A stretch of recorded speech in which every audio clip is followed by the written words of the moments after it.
Hello, and we're back.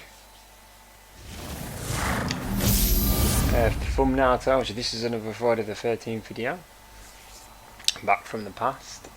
And I think this video is an example Make them remember, well, essentially improvement on Make them It's suffer. definitely recorded later, not too much later, but definitely later.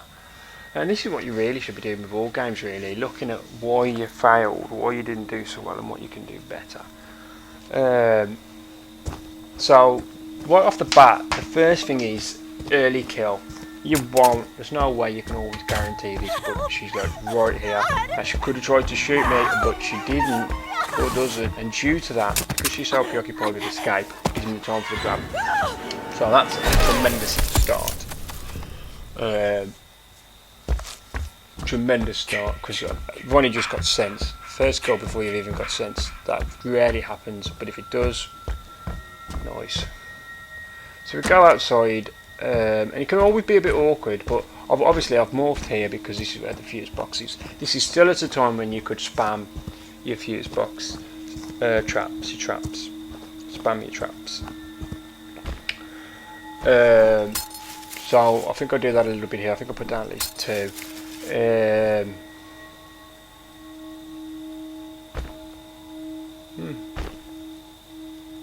I don't know. Yeah, give up. Move on to the car. Always trap the car. You tend to want to trap the engine, because it's the only thing you can see for definite that has or hasn't been done, which is the car battery. You can trap the fuel box, but you can't see.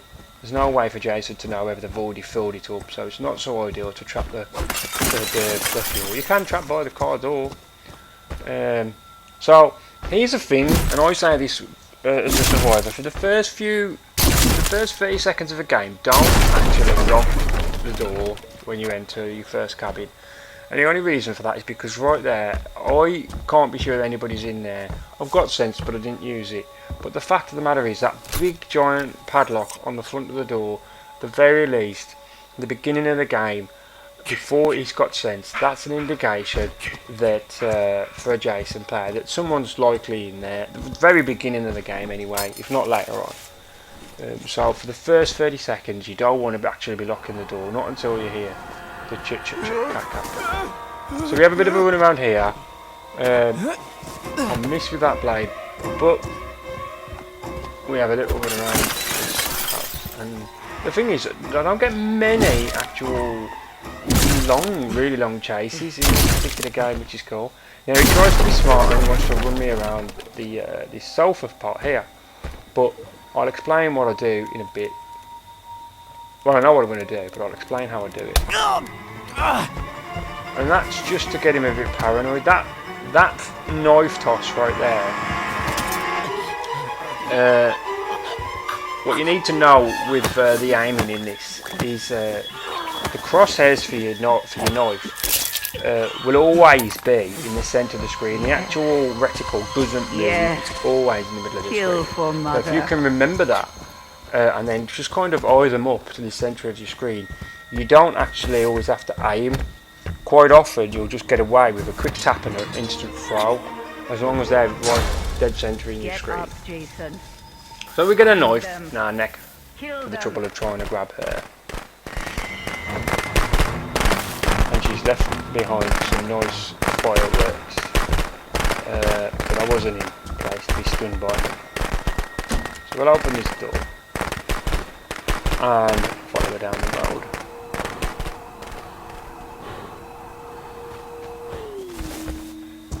Now she doesn't. She goes to get it, but I disallow that and force her to run the other way. She tries to use the first aid, but I hit her again and keep applying pressure. As I get down the bank, we grab her and we get the third kill. That's one of my favourite kills, that is. So we've got all our abilities off cooldown. Try a bit of sense, have a look around.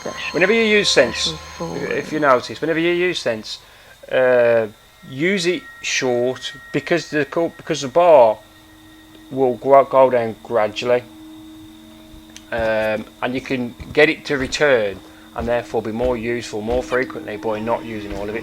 Now this is a good play, but first we've got to get it. I say it's a good play. She just try and put up a bit of a fight, and then she kind of helps me, unknowingly. She kind of helps me really.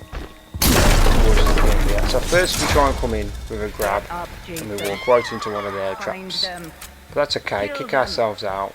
She wasted her flare gun while I was in there. The flare gun, trying to shoot the flare gun at me while I was in there, was no good.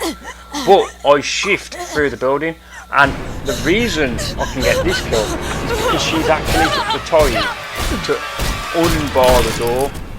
If the door was barred and bolted shut, I wouldn't have been able to do that kill. I'd have had to do something else. Well, that's what I meant by saying Make them suffer like me. That was number 4. And I'm keeping tally because I'm not sure if the end result of this is accurate. It might be, but I want to keep tally. That was kill 4. So I'll kind of get a bit out of whack here. What I'm doing now is I'm trying to use sense and shift to get an idea of where people are, because I'm not getting many sound pings. I get the feeling a lot of people are hiding. Not getting too many sound pings. My morph and my shift is on cooldown. They're refilling. This Jason has a strong shift, so he gets to use shift a lot. But his morph is slow, so he gets morph a lot less. So cars can be a problem for him. There's definitely somebody around, but I can't quite find them. Probably hiding.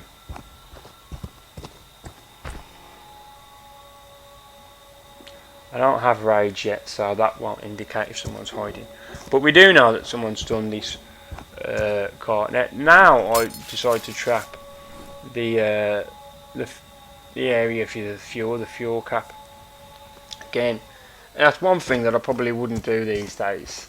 If anything, I'd put it by the car door or something, because again, I have no way of knowing whether they've already done that or not. It may already be done, and that could be a completely wasted trap there. But we come over here, and I decide to break the generator. Now, a lot of Jasons will do this right at the beginning.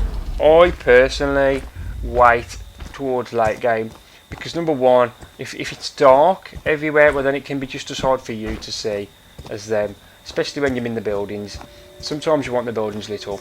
In fact, sometimes some of the beds will give away shadows. So we get a nice grab there, but if I recall, yep, another noise. Another noise. Don't let them. But we'll deal with that. And you'll see, like I say, he's got a powerful shift, this Jason. By the time he's pulled the knife out, he's got half of it back, despite having just used it. So you've got an idea where she might be going. There she is. And that's kind of what you want to do. You want to look at where you think they're heading, and then morph to that location and cut them off.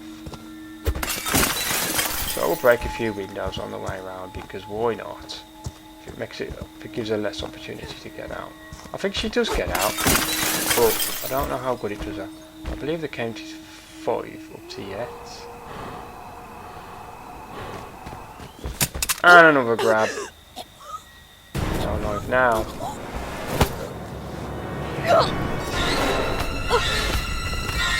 I count 5 twice. I'm really not sure. Crush this.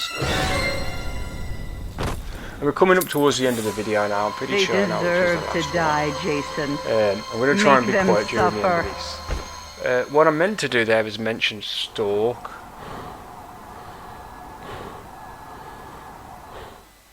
Because Stalk is supposed to be Stalk. When you activate Stalk, you lose all your traditional music.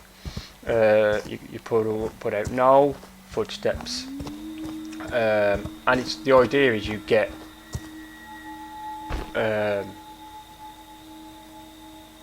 to literally just sit back and watch them. And the important part is standing still. Your Stalk will barely go down. You'll barely run out. And now I'm going to shut up just for this bit.